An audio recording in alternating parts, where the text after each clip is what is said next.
The story broken for some times now. Big step towards the realization of one nation, one election. The centre has set up a committee for the same. But to talk about the challenges of the implementation and the pros and cons, we have Mr. O.P. Rawat joining us on the broadcast. Thank you for joining us. First up, as we're getting news of the committee being set up, what is your take on what could be expected? Actually, this matter was in the discourse since 2015. And when I was in the Election Commission, we were asked whether one nation, one election is feasible.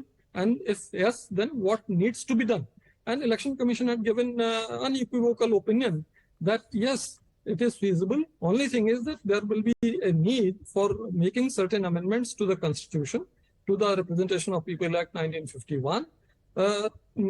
And also to make some logistic arrangements, like provide some funds for manufacture of EVM and VVPATs, provide some more paramilitary forces, all those things. So and then after that, Niti Aayog also made a paper, with the Law Commission also did it. So I think it has been in the discussion, and it is a feasible option, which can be worked out. And this committee, which is already in the news, I think will be taking a call on that.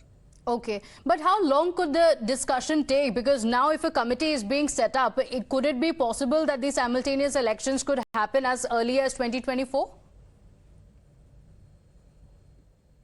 Actually, it may not be possible so quickly like 24, because so many things need to be done. Constitutional amendment. Now, that cannot be done overnight. Amendment to the Representation of People Act, manufacture of large number of EVMs and VVPATs, recruiting central paramilitary force people, training them. So all these things will take time. So once a decision is taken that it has to be done, then they have to start from amending the Constitution, amending the law. Once that is done, then some time-bound program for manufacture of EVM, VVPATs which are required based on the available inventory now, then time-bound recruitment of central paramilitary force people, so that whatever requirement is there, that is also met, so they can be trained. So it has to be a time-bound program spread over a year or year and a half or 2 years.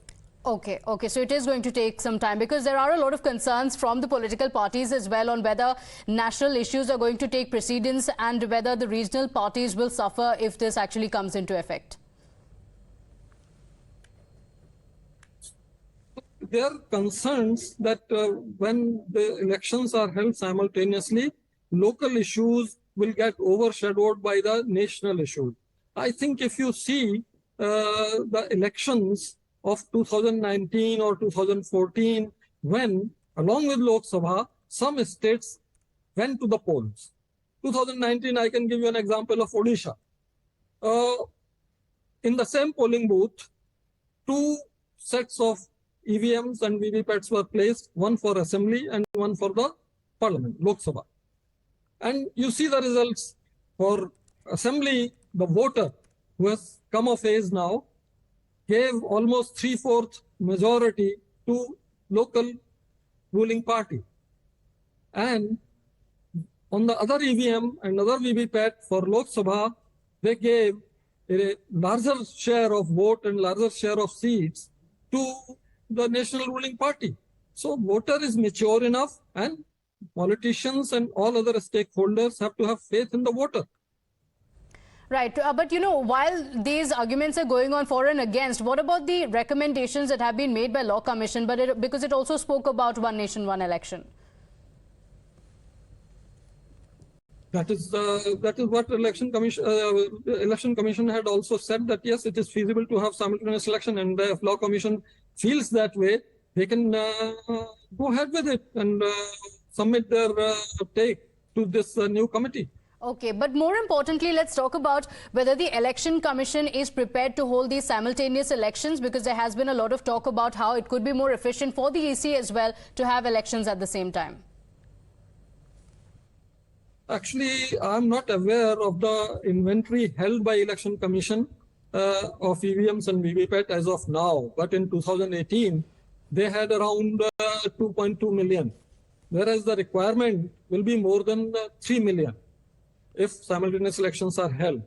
But Niti Aayog and Vidhi Aayog had suggested certain other alternatives, that instead of having simultaneous election in first attempt or one go, we should have in two phases. Like some states go with Lok Sabha and some other states go after 2.5 years. If that kind of dispensation is agreed to by all political parties and other stakeholders, then I think arranging for necessary numbers of EVMs and VVPATs and also central paramilitary force may not be that time taking.